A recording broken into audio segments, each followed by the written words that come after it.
Assalamualaikum warahmatullahi wabarakatuh. Selamat pagi teman-teman para mahasiswa sekalian. Di hari ini saya Muhammad Abdan Syadiki, pengajar perubahan sosial dan pengaruhnya.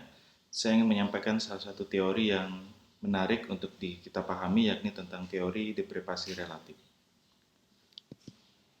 Pada pembahasan kali ini kita akan membahas beberapa hal. Yang pertama adalah memahami definisi dari deprivasi relatif sendiri.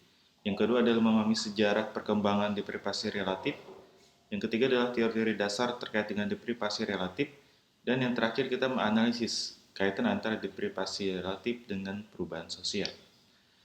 Baik, tanpa berlama-lama kita masuk pada bagian yang pertama. Deprivasi itu ada dua jenis. Sebelum kita masuk ke deprivasi relatif. Jenis yang pertama adalah deprivasi absolut. Dan yang kedua adalah deprivasi relatif. Deprivasi absolut sendiri itu adalah deprivasi yang sangat sulit untuk dicapai. Karena setiap kelompok manusia atau misalnya kelompok sosial masyarakat itu memiliki penilaian yang relatif terhadap suatu hal. Misal, kalau kita bicara mengenai kemiskinan, apakah ada orang yang benar-benar tidak miskin di dunia ini? Jadi jawabannya tidak ada. Meskipun di negara kaya sekalipun, kemiskinan itu relatif. Nah, dengan adanya relativisme itu, maka muncullah yang namanya deprivasi relatif. Deprivasi relatif atau RD adalah persepsi. Jadi berkaitan dengan konstruk pemahaman atau aspek psikologis manusia ya. Persepsi pada ketidakseimbangan antara nilai dan juga kapabilitas nilai. Kapabilitas diartikan sebagai kemampuannya untuk mencapai nilai tersebut. Jadi sederhananya adalah ada kesenjangan antara apa yang didapatkan dan apa yang pantas diterima. Supaya lebih sederhana lagi, relatif deprivasi itu adalah kondisi yang dirasakan karena ada kesenjangan antara harapan dan kenyataan. Nah, harapan dan kenyataan ini itu berada pada lingkungan fisik maupun juga sosial. Baik, secara sederhana relatif deprivasi itu kita contohkan misalnya tadi mengenai kemiskinan. Jadi ada satu kelompok yang kita anggap merupakan kelompok yang dalam kelompok yang miskin ya, itu mengalami deprivasi relatif. Maka kondisi ini adalah ketika mereka menilai bahwa apa yang mereka harapkan itu tidak sesuai dengan kenyataan. Semestinya mereka bisa keluar dari kemiskinan, tapi kenyataannya dia tidak bisa keluar dari kemiskinan. Dengan sebuah contoh diberikan oleh Walker dan Smith tahun 2001, misalnya mengenai kerusuhan. Kerusuhan terjadi ketika di perkotaan, yang misalnya tadi ada peningkatan ekonomi dan politik bagi kelompok minoritas, namun ironisnya bahwa peningkatan ekonomi dan politik tersebut malah menciptakan kesenjangan antara harapan dan kenyataan yang berkembang secara lambat. Jadi, menurut Walker dan Smith, kerusuhan itu bisa terjadi karena adanya kesenjangan ya, antara harapan dan kenyataan yang terjadi di masyarakat pada saat itu. Ya, misalnya saja ada orang yang terlalu kaya dan terlalu banyak orang yang miskin dan akhirnya itu membuat merasa ada yang tidak adil. Nah, maka biasanya relatif deprivasi juga berkaitan dengan keadilan sosial. Contoh lain misalnya adalah pekerja wanita. Nah, bisa jadi pada kondisi tertentu, pekerja wanita itu merasa bahwa dia berbeda dengan pekerja wanita yang lain. Nah, jadi bukan perbandingannya pada laki-laki. Nah, ini adalah salah satu contoh juga bagaimana deprivasi relatif itu bisa muncul ya, berkaitan dengan misalnya juga tadi di kelompok wanita atau juga di kelompok misalnya orang yang miskin. Baik, yang berikutnya. Relatif deprivasi secara sejarah perkembangan itu dikembangkan oleh yang pertama adalah Samuel Stover tahun 1950. Dia menggambarkan bahwa ada temuan yang tak terduga pada saat dia melakukan survei terhadap tentara Amerika dalam Perang Kedua. Nah, dalam Perang Kedua tersebut terjadi kondisi bahwa Angkatan Udara Amerika Serikat itu mengalami lebih banyak frustasi ya atas promosi jabatan dibandingkan pada polisi militer, meskipun sebenarnya Korps Angkatan Udara tersebut itu memiliki tingkat promosi yang lebih cepat. Deprivasi relatif terjadi ketika para angkatan udara ini itu membandingkan kondisi dia tapi dengan kelompok yang tidak relevan. Karena dia membandingkan dengan polisi militer. Seharusnya dia, para angkatan udara itu membandingkan dirinya dengan angkatan udara yang lain. Nah, kalau perbandingan itu dirasa mereka lebih unggul dibandingkan kelompok anggota angkatan udara yang lain, maka deprivasi relatif tidak muncul. Nah, pada kondisi ini dijelaskan bahwa polisi militer yang menjadi perbandingan dengan kelompok angkatan udara itu tidak relevan. Karena memang ternyata pada kondisi di angkatan udara, mereka menemukan banyak teman-teman penerbangan mereka yang ternyata promosinya lebih cepat. Nah, pada kondisi tersebut, memunculkanlah yang namanya relatif deprivasi. Para angkatan udara berharap bahwa mereka mendapatkan promosi yang cepat, ternyata teman-temannya lebih cepat dibandingkan dia. Maka adanya kesenjangan antara harapan dan kenyataan. Nah, baik. Pada perkembangan selanjutnya, relatif deprivasi juga dikembangkan oleh Robert Camerton tahun 1950. Dia adalah seorang sosiolog Amerika yang menjelaskan bahwa ternyata pada tentara Amerika itu juga ada faktor lain yang menyebabkan adanya kondisi kehidupan yang dirasakan oleh tentara tersebut, yakni seperti latar belakang kehidupan, usia, pendidikan, status perkawinan. Nah, Merton itu mengembangkan ada satu konsep yakni berupa kelompok acuan. Artinya kelompok yang menjadi acuan pembanding dengan kelompok yang lain. Nah, kemudian kita berlanjut pada jenis-jenis relatif deprivasi. Tahun 1960, konstruksi relatif deprivasi dibagi menjadi dua oleh Walter Runciman, yakni sosiolog Inggris. Dibagi dua menjadi yakni yang pertama RD egoistik atau disebut juga individual relative deprivasi atau IRD, yakni ketika individu merasa lebih buruk dibandingkan anggota kelompok lain di dalam satu kelompoknya. Jadi individu dengan individu yang lain ya. Itu yang berarti RD egoistik. Kemudian RD fraternal atau grup relatif deprivasi, GRD. Kalau ini adalah sekelompok seorang menilai bahwa kelompoknya, jadi dia menilai kelompoknya lebih buruk dibandingkan kelompok yang lain.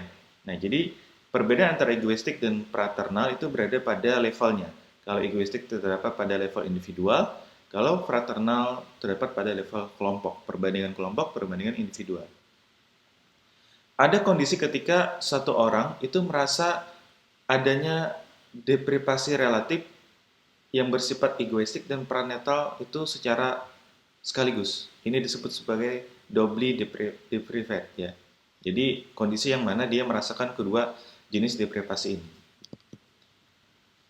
Sementara itu relatif deprivasi menurut Runciman juga itu terbentuk menjadi 4 kondisi yang berbeda. Jadi kondisi yang pertama itu dijelaskannya bahwa seseorang itu tidak memiliki sesuatu. Kita anggap sesuatu barang lah. Ya, misalnya kekayaan. Kemudian orang lain tahu bahwa orang tersebut tahu bahwa orang lain itu memiliki X ini atau kekayaan ini.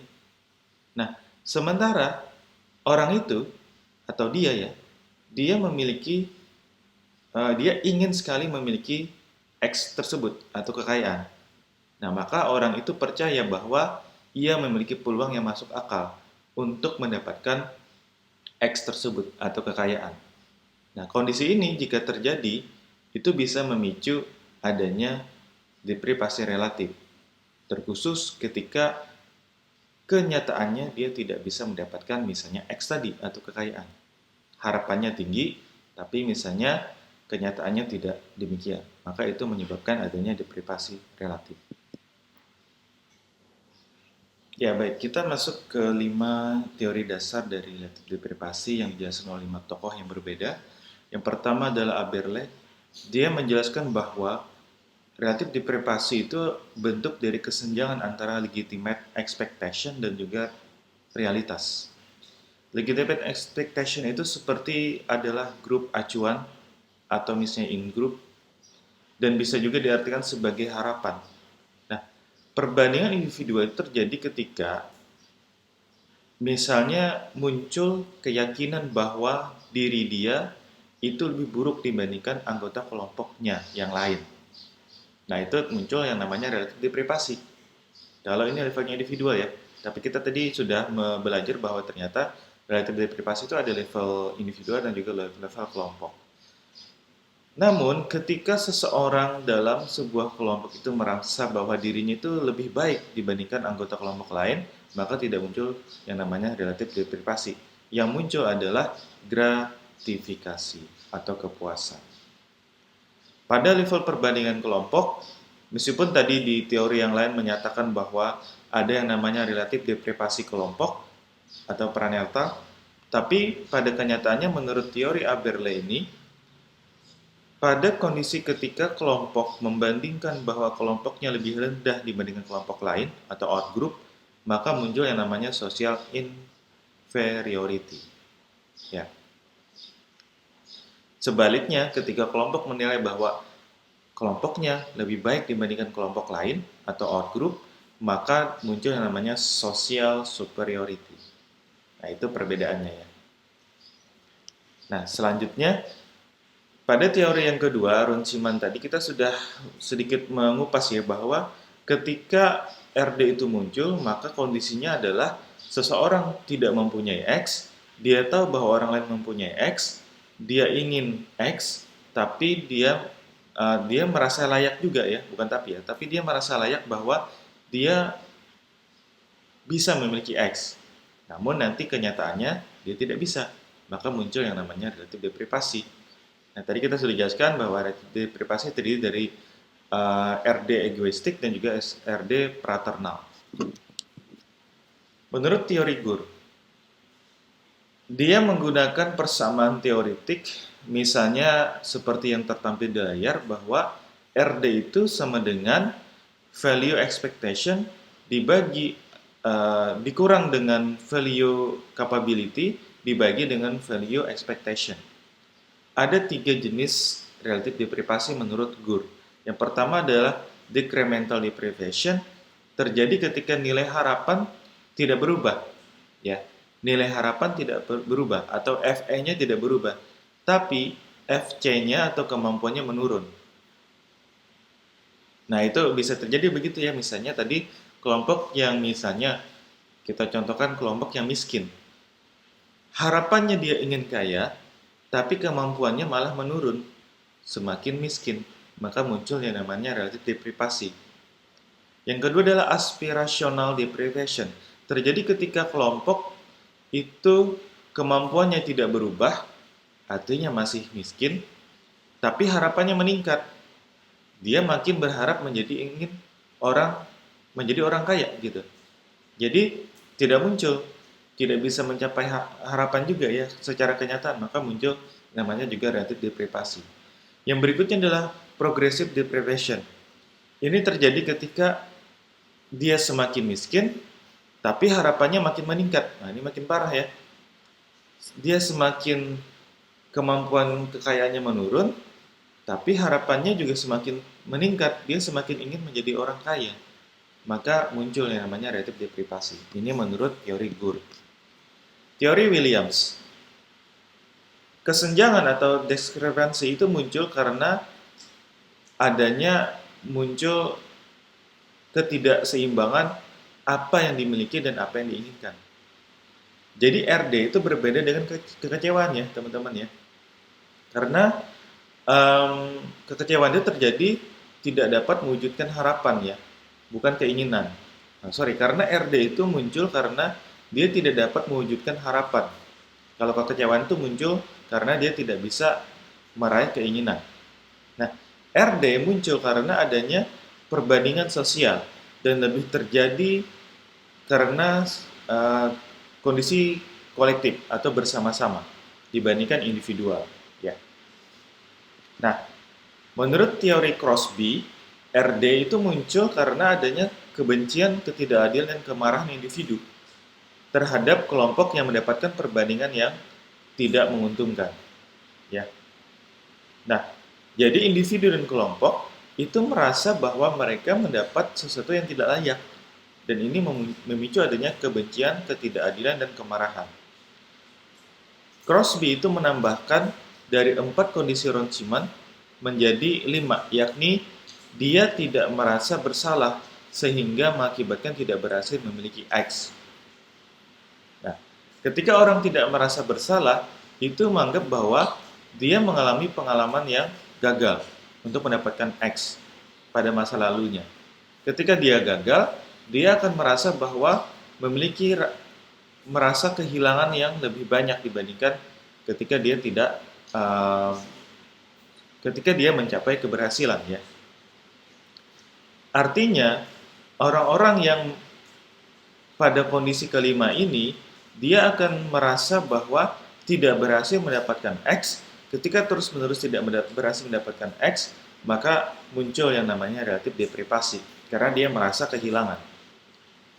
Tapi menurut Crosby ini menyampaikan bahwa ternyata RD itu tidak hanya negatif, tapi bisa positif juga. Kadang-kadang ketika orang merasa bahwa ada deprivasi relatif, tapi itu bisa memicu keinginan untuk menjadi lebih baik di masa yang akan datang. Nah, maka saya akan berlanjut pada perbandingan sosial dan temporal. Perbandingan sosial artinya kita membandingkan antar kelompok atau individu dengan individu atau kelompok yang lain. Nah, namun kalau kita perbandingan temporal, ini adalah kondisi ketika ada perasaan tidak puas yang muncul di antara anggota kelompok ketika ada perbandingan yang tidak menguntungkan dari kondisi kelompok mereka pada titik waktu tertentu dengan titik waktu yang lain, baik itu di masa yang akan datang atau di masa yang lalu. Jadi dia membandingkan kondisi saat ini dengan kondisi yang ke depan atau yang ke belakang. Maka untuk perbandingan temporal biasanya disebut sebagai relatif deprivasi temporal. Ada 3 kondisi menurut Della Sablonere. Jadi kondisi ini disebut sebagai yang pertama, relatif deprivasi temporal dan kesejahteraan itu akan lebih kuat muncul ketika mempertimbangkan lebih dari satu titik acuan temporal. Maksudnya adalah relatif deprivasi itu bisa berkaitan dengan kesejahteraan, ya. Ketika dia membandingkan posisi dia saat ini dengan posisi dia masa lalu, dibandingkan dengan posisi dengan masa depan misalnya, ada 3 perbandingan, ini akan lebih memicu yang namanya kondisi kesejahteraan. Yang berikutnya adalah ada periode sejarah yang dianggap yang paling penting oleh individu atau kelompok, ya. Dan ini akan berperan besar untuk menentukan kesejahteraan mereka. Kita mungkin dulu merasa bahwa kita tidak misalnya berguna, atau misalnya kita berada pada kondisi yang kelompok tidak menguntungkan. Kondisi itu kalau dianggap penting, itu akan membuat menjadi berperan lebih banyak untuk menentukan apa kita merasa sejahtera saat ini atau tidak. Dan yang terakhir adalah lintasan temporal atau yang dirasakan itu biasanya akan mempengaruhi kesejahteraan kolektif atau kesejahteraan yang bersama-sama atau kelompok. Baik, kita lanjut pada bagian yang paling penting pada materi ini, yakni relatif deprivasi dan perubahan sosial. Semakin seseorang merasa tidak puas pada perbandingan yang tidak menguntungkan, maka semakin dia merasa ada dampaknya pada kesejahteraan. Nah, relatif deprivasi oleh beberapa orang peneliti dianggap sebagai faktor motivasional utama atau sentral di balik adanya aksi-aksi kolektif dan mobilisasi yang memicu adanya perubahan sosial. Dan kita ingat bersama bahwa adanya aksi-aksi kolektif ini akan membentuk gerakan-gerakan sosial. Sebagai contoh, ketika misalnya kelompok buruh merasa bahwa apa yang mereka dapatkan dalam hal ini gaji, itu tidak sesuai dengan harapan, maka akan muncul gerakan-gerakan buruh untuk memprotes dan untuk meningkatkan kesejahteraan mereka. Nah, ini karena adanya deprivasi relatif. Tidak sesuai antara harapan dengan gaji yang diterima. Nah, itu bisa juga dijadikan salah satu contoh. Berkaitan antara relatif deprivasi dan perubahan sosial, ini bisa juga berkaitan dengan perbandingan temporal.